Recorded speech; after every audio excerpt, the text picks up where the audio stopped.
ఆయా కాయా పియా చల్దియా అన్నట్లుగా బల్దియా అధికారుల తీరు మారిపోయింది. ఐఏఎస్ స్థాయి నుంచి అటెండర్ వరకు అందరూ కూడా విలాసాలకు అలవాటు పడ్డారనే ఆరోపణలు కనిపిస్తున్నాయి. ఎందుకైనా తెగించి పోస్టింగ్లు సంపాదించి జీహెచ్ఎంసీ ఆఫీస్లో పాతుకుపోవడం అలవాటుగా మారిపోయింది అక్కడ. అయితే కార్పొరేషన్కు వచ్చిందే ఆలస్యం ఏసీ ఛాంబర్, 50,000 ఖరీదైన ఫోన్, అన్ని దగ్గరుండి చూసుకునేలా అటెండర్. అంతేకాదండోయ్, ఇంచక్కా షికారు చేసేందుకు ఏసీ కార్ కూడా ఉండాల్సిందే. 50 కిలోమీటర్లు తిరగకపోయినా 100 మీటర్లు లెక్క చూపించి డీజిల్ నొక్కేస్తున్నారు. బల్దియా అధికారుల షికారులపై స్పెషల్ రిపోర్ట్. బల్దియాలో చర్చనీయాంశంగా అధికారుల తీరు. ప్రభుత్వ కార్లను సొంత కార్లుగా వాడుతున్న అధికారులు. కార్పొరేషన్లు దాటి ఇతర జిల్లాల్లోనూ కార్లలో విహారాలు. కార్ల వాడకంలో దుర్వినియోగం అవుతున్నట్లు వార్తలు. భారీగా చలాన్లు రావడంతో బల్దియాలో చర్చ. తక్కువ దూరం చూపించి ఎక్కువ ఛార్జీలతో లెక్కలు. ఇది జీహెచ్ఎంసీ అధికారుల తీరు. ఎలాగైనా అక్కడ పోస్టింగ్ సంపాదిస్తున్న ఉద్యోగులు అక్కడకు వెళ్లాక విలాసవంతమైన జీవితాలకు అలవాటు పడుతున్నారు. అంతేకాదు ఏళ్లుగా అక్కడే తిష్టవేస్తూ ఇతర ప్రదేశాలకు వెళ్లకుండా అందిన కాడికి దోచుకుంటున్నారు. ముఖ్యంగా కార్ల వాడకంలో చాలా మంది దుర్వినియోగానికి పాల్పడినట్లు అభియోగాలొస్తున్నాయి. గ్రేటర్ పరిధిలో తిరగాల్సిన వాహనాలను సొంత పనుల కోసం వాడుకోవడంతో పాటు ఇతర జిల్లాల్లోనూ షికార్లు చేస్తున్న విషయం వెలుగులోకొచ్చింది. ఆయా ప్రాంతాల్లో కార్ల మీద భారీగా చలాన్లు రావడంతో బల్దియాలో చర్చ కొనసాగుతోంది. అంతేకాదు తక్కువ దూరం చూపించి ఎక్కువ ఛార్జీలను లెక్కల్లో చూపిస్తూ అందిన కాడికి దోచుకుంటున్నారు.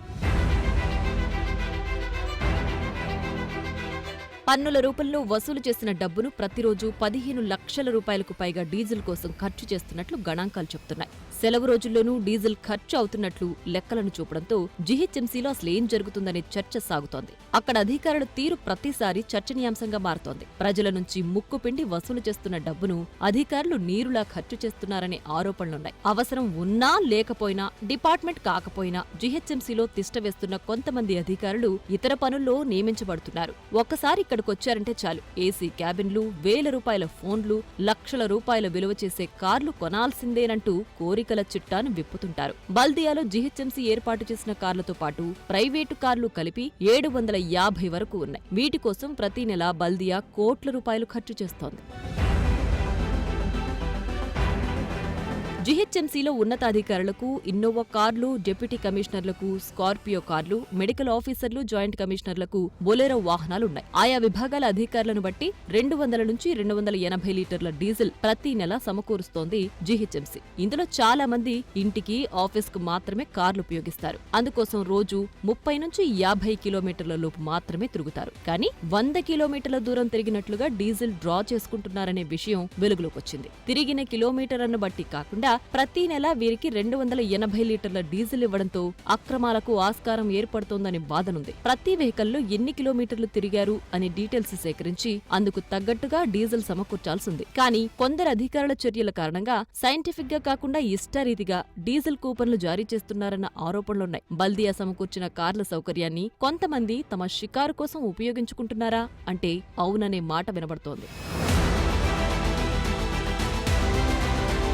ఇక GHMC mayor, deputy mayor, commissioner వంటి వారికి ప్రతి నెల అప్పర్ లిమిట్ 1000 లీటర్ల డీజిల్ వాడుకునే అవకాశం ఉంది. అయితే ఇందులో ఐఏఎస్ అధికారులు సరైన పద్ధతుల్లో వాహనాలను ఉపయోగిస్తుండగా మేయర్, డిప్యూటీ మేయర్లు ఎక్కడికి తిరక్కపోయినా ఫుల్ డీజిల్ కూపన్లను యూజ్ చేస్తున్నట్లు జీహెచ్ఎంసీలో టాక్ వినిపిస్తోంది. ఎన్నికల సమయంలో మోడల్ కోడ్ ఆఫ్ కండక్ట్ అమల్లో ఉన్న రోజుల్లోనూ సదరు వ్యక్తులు 800 నుంచి 900 లీటర్ల డీజిల్ వాడినట్లుగా లెక్కలు చెబుతున్నాయి. మేయర్, కమిషనర్ పేషీలో పనిచేస్తున్న కింది స్థాయి అధికారులకు సైతం కారు, డీజిల్ సౌకర్యం కల్పించడం చర్చనీయాంశంగా మారింది. కేవలం ఇంటికి, ఆఫీస్కి మాత్రమే వెళ్లే పనులు చేస్తున్న వారికి కార్లు ఎందుకో ఆ ప్రజా ప్రతినిధులే చెప్పాలనే వాదనలు తెరపైకొస్తున్నాయి. తమపై ఆఫీసర్ మెప్పు పొంది చాలా మంది అధికారులు అవసరం లేకపోయినా కారు సౌకర్యం కల్పించుకున్నారన్న ఆరోపణలు జీహెచ్ఎంసీలో ఉన్నాయి.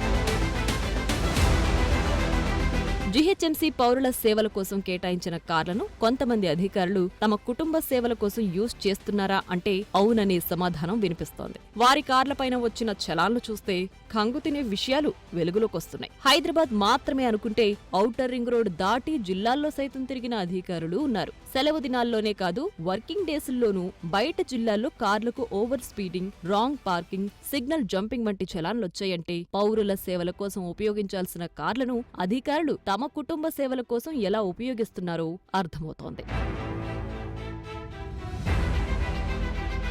ఇంతటితో ఆగని కొంతమంది అధికారులు ఆఫీస్కి రాగానే తమ సొంత కారుని అద్దె కారుగా మార్చుకుంటున్నారు. 5 ఏళ్ల పాటు ఆ కారుకు ఎంచక్కా అద్దె రూపంలో డబ్బుల్ని వసూలు చేసుకుని జేబులో నింపుకుంటున్నారు. ఈ అంశాలను గుర్తించిన కమిషనర్ వివరాలివ్వాలంటూ సంబంధిత అధికారులకు నోటీసులిచ్చారు. తాజాగా అధికారులకు కేటాయించిన కార్ల ఖర్చులెలా ఉన్నాయి, ఎంత డీజిల్ యూజ్ చేస్తున్నారు, అసలు తిరుగుతున్నది ఎంత అనే అంశంపై లెక్కలు తీస్తున్నారు. అసలు ఎవరెవరికి కార్ల అవసరం ఉంది అనే అంశాలపైన ఫోకస్ పెడితే జీహెచ్ఎంసీకి మరింత ఖర్చులను ఆదా చేయొచ్చు అనే వాదనలు వినిపిస్తున్నాయి. ఇప్పటికైనా నిజానిజాలు పరిశీలించి ఉన్నతాధికారులు ఈ విషయంపై ఫోకస్ పెట్టాల్సిందే.